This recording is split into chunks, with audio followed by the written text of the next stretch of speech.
Halo Komers, kembali lagi bersama saya Abel Retikasari di Baskom Online. Senin 11 April 2022.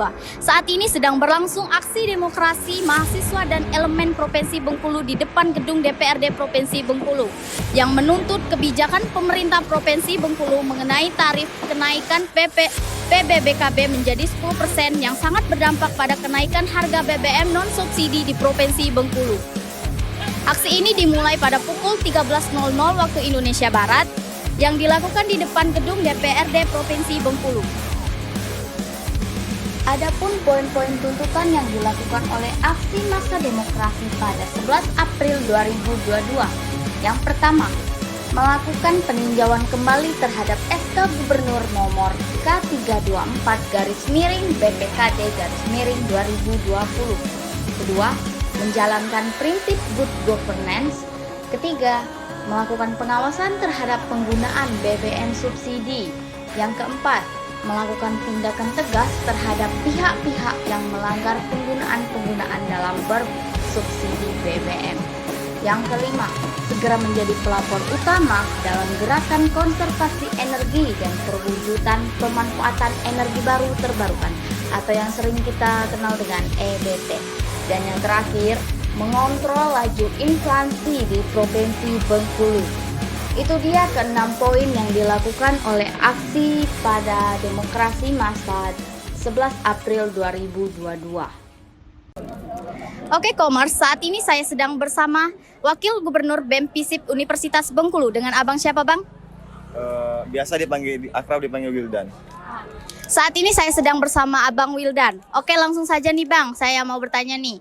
Apa sih tujuan Abang ikut aksi demokrasi yang sedang berlangsung saat ini? Oke, baik sebelumnya terima kasih ya pada Mbak. Mbak siapa Mbak? Nama saya Abel Bang. Oke, biar lebih akrab ya Mbak Abel. Jadi kenapa saya pertanyaan seperti itu? Kami tergabung di Aliansi Mahasiswa Bengkulu. Itu tentu saja sudah melakukan konsolidasi sebelumnya tuh.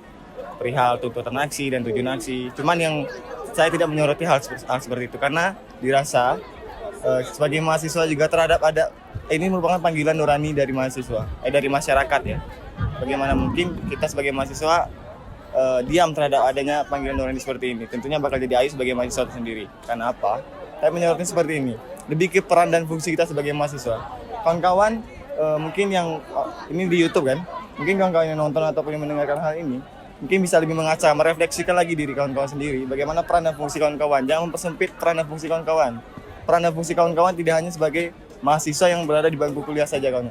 Melainkan ada peran dan fungsi lain yang ada di masyarakat.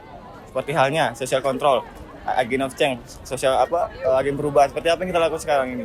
Maka saya sendiri sebagai pribadi ya, saya melakukan aksi kesini karena ada panggilan rakyat dan tentunya dalam rangka pengoptimalisasian, pengimplementasian peran dan fungsi saya sebagai mahasiswa yang sebenarnya mahasiswa. Oke, seperti itu ya. Baik Bang Wildan, mungkin ada nih Bang pesan-pesan terakhir untuk mahasiswa di seluruh Bengkulu, di seluruh Indonesia deh kayaknya. Oke, mungkin untuk kalau seluruh Indonesia ya, lebih ke menyampaikan bahwasanya kita sebagai mahasiswa tentunya ada peran dan fungsi mahasiswa kawan-kawan.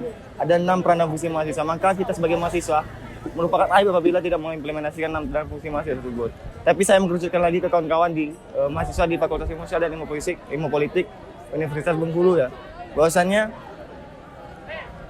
sangat malu apabila kita menyandang sebagai mahasiswa ilmu sosial dan ilmu politik, apabila ada sesuatu yang terjadi pada rakyat, itu tidak kita gubris, itu tidak kita laksanakan, itu tidak kita penuhi panggilan tersebut. Karena sejatinya ilmu sosial dan ilmu politik itu pertama dan diawali dengan ilmu sosial kawan-kawan, bukan ilmu politik, tapi ada ilmu sosial. Berarti ada rasa-rasa kemanusiaan yang harus kita penuhi. Ada harapan dari masyarakat atau rakyat kepada pundak kita sebagai mahasiswa. Salam solidaritas. Terima kasih.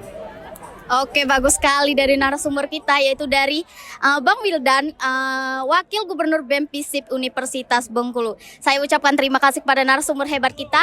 Dan sekian dari kami, saya akhiri. Wassalamualaikum warahmatullahi wabarakatuh. Sekian laporan hari ini, saya Albertika Sari serta tim yang bertugas pamit undur diri. Terima kasih dan sampai jumpa.